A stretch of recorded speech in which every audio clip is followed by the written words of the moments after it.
श्री रामकृष्ण लीला प्रसंग स्वामी शारदानंद जी द्वारा लिखित पाठ संख्या 146 भाव समाधि तथा दर्शन संबंधी कुछ बातें।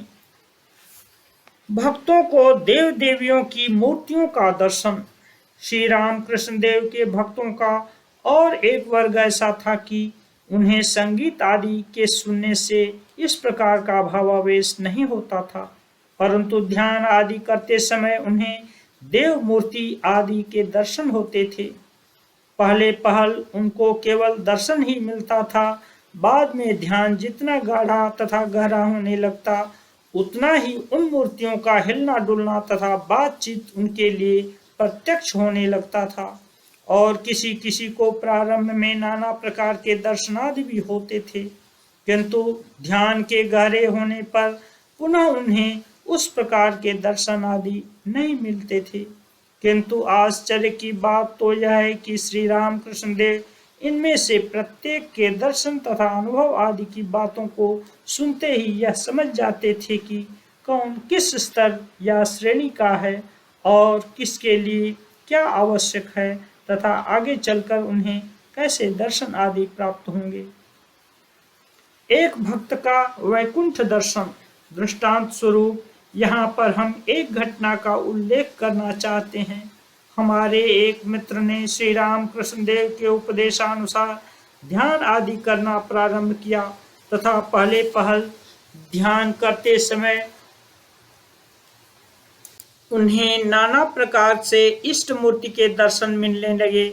जैसे जैसे उन्हें दर्शन प्राप्त होते थे, वैसे वैसे बीच बीच में दक्षिणेश्वर आकर वे श्री रामकृष्ण देव से कहा करते थे।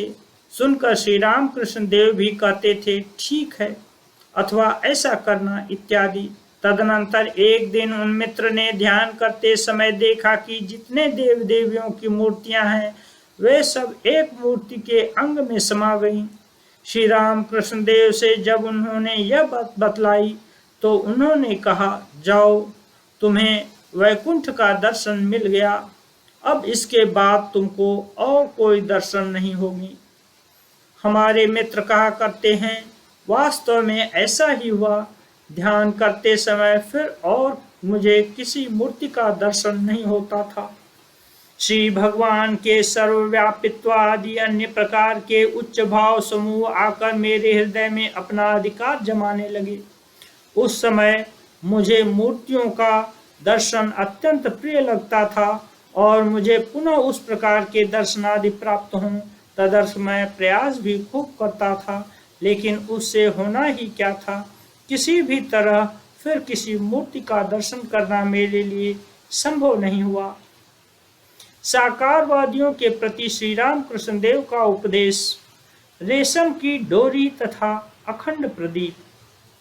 साकारवादी भक्तों से वे कहा करते थे, ध्यान करते समय यह सोचना कि मानो तुम अपने मन को रेशमी डोरी के द्वारा इष्ट देव के पाद पद्मों में इस तरह बांध रहे हो कि वह वहां से और कहीं जा नहीं सके। रेशमी डोरी क्यों कह रहा हूँ? इसलिए कि उनके पाद पद्म अत्यंत कोमल हैं, अन्य किसी डोरी से बांधने पर उन्हें कष्ट होगा। पुनः वे कहते थे, ध्यान करते समय इष्ट चिंतन करने के बाद बाकी समय क्या उन्हें भूले रहना चाहिए? मन के कुछ अंश को सर्वदा उस ओर रखना चाहिए। तुमने यह देखा होगा कि दुर्गा पूजन के समय एक यज्ञ प्रदीप प्रज्वलित करना पड़ता है।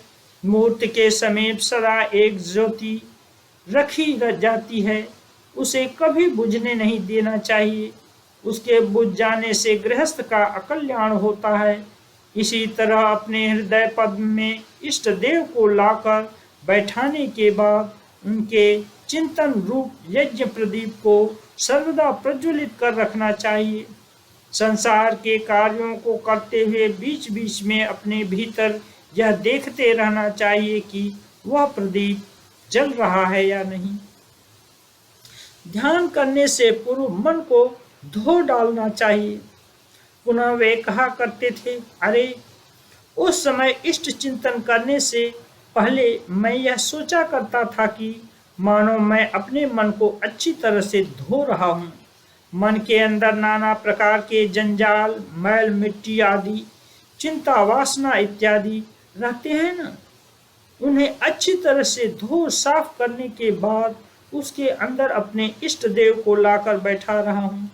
तुम भी ऐसा किया करो। साकार बड़ा है अथवा निराकार?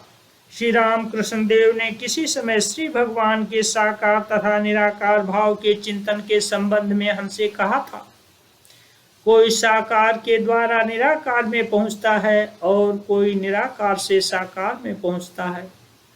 श्री राम कृष्ण देव के परम भक्त श्री गिरीश चंद्र के घर पर बैठकर एक दिन हमारे एक मित्र ने उनसे पूछा था, महाराज, साकार बड़ा है या निराकार?